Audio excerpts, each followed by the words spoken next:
سوچئے، اگر اسی پل آپ کی آنکھیں بند ہو جائیں تو کیا سب کچھ ختم ہو جائے گا، یا ایک اور دنیا آپ کا انتظار کر رہی ہے؟ ایک ایسی دنیا جہاں نہ دن ہے نہ رات، نہ سورج ہے نہ چاند، صرف روح اور اس کا اعمال۔ ایک ایسی دنیا جسے کہا جاتا ہے عالم برزخ۔ قبر کے اندھیرے اور قیامت کے اجالے کے بیچ ایک رہسمائی پڑاؤ، جہاں ہر روح سے سوال ہوگا، جہاں سچائی بے نقاب ہوگی، جہاں کوئی جھوٹ کام نہیں آئے گا۔ کیا آپ نے کبھی سوچا قبر میں پہلا سوال کیا ہوتا ہے اور گناہگار روح پر کیا گزرتی ہے؟ آج ہم آپ کو لے چلیں گے ایک ایسی یاترا پر جسے جان کر روح کانپ جائے گی۔ عالم برزخ، موت کے بعد پہلی دنیا۔ اسلام ہمیں بتاتا ہے کہ موت آخر نہیں بلکہ شروعات ہے۔ شروعات ایک ایسے سفر کی جو ہر انسان کو طے کرنا ہے۔ اللہ تبارک و تعالی قرآن میں فرماتا ہے، اور ان کے سامنے ایک پردہ ہے، برزخ، قیامت کے دن تک، یعنی موت اور قیامت کے بیچ ایک دنیا ہے جسے ہم دیکھ نہیں سکتے، لیکن یہ حقیقت ہے۔ نبی کریم صلی اللہ علیہ وسلم نے فرمایا، قبر یا تو جنت کے باغوں میں سے ایک باغ ہے یا جہنم کے گڈھوں میں سے ایک گڈھا۔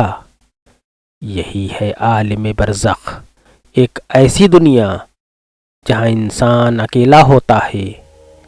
اس کا مال، اس کی اولاد، اس کی شہرت سب پیچھے رہ جاتی ہے، ساتھ جاتا ہے تو صرف اعمال۔ آج ہم جانیں گے برزخ کی حقیقت، قبر کا منظر، منکر نکیر کے سوال، نعمتوں پر سکون اور عذاب کی دہشت، بالکل قرآن اور حدیث کی روشنی میں۔ ہر انسان ایک دن اس لمحے سے گزرے گا جہاں فرشتے سامنے ہوں گے۔ نبی کریم صلی اللہ علیہ وسلم نے فرمایا، جب مومن کی روح نکالی جاتی ہے تو رحمت کے فرشتے آتے ہیں، چہرہ سفید، نورانی، جنت کی خوشبو، اور کہتے ہیں، اے پاک روح، نکل چل اللہ کی رحمت اور رضا کی طرف۔ روح پانی کی بوند کی طرح آسانی سے نکل جاتی ہے، لیکن جب کافر یا گناہگار کی موت آتی ہے، کالے چہرے والے فرشتے سخت آواز جیسے بادل گرج رہے ہوں اور کہتے ہیں، اے خبیث روح، نکل چل اللہ کے غضب کی طرف۔ اور روح کانٹوں میں پھنسے گیلے اون کی طرح کھینچ کر نکالی جاتی ہے۔ وہ چیختی ہے لیکن دنیا نہیں سنتی۔ یہیں سے شروع ہوتا ہے عالم برزخ کا سفر۔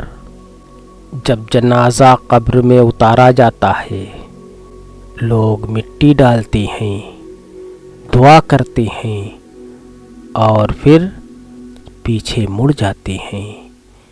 نبی کریم صلی اللہ علیہ وسلم نے فرمایا، میت اپنے لوگوں کے قدموں کی آواز تک سنتی ہے۔ وہ سنتا ہے جب سب چلے جاتے ہیں، اور پھر قبر کی تنہائی، نہ کوئی دوست، نہ کوئی سہارا، نہ کوئی آواز، صرف اندھیرا اور روح۔ یہی برزخ کی پہلی رات شروع ہوتی ہے، وہ رات جو ہزاروں سال جیسی لگ سکتی ہے۔ اچانک قبر ہلتی ہے، دو فرشتے، نیلی آنکھیں، کالی آواز، ڈرانے والی صورت، منکر اور نکیر۔ وہ بٹھاتے ہیں اور پوچھتے ہیں، تمہارا رب کون ہے؟ تمہارا دین کیا ہے؟ تمہارے نبی کون ہے؟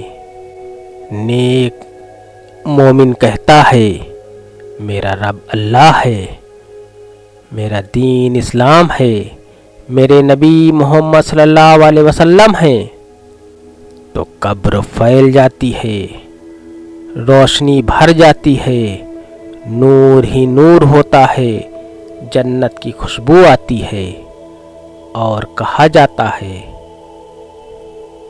سو جا دولہے کی طرح۔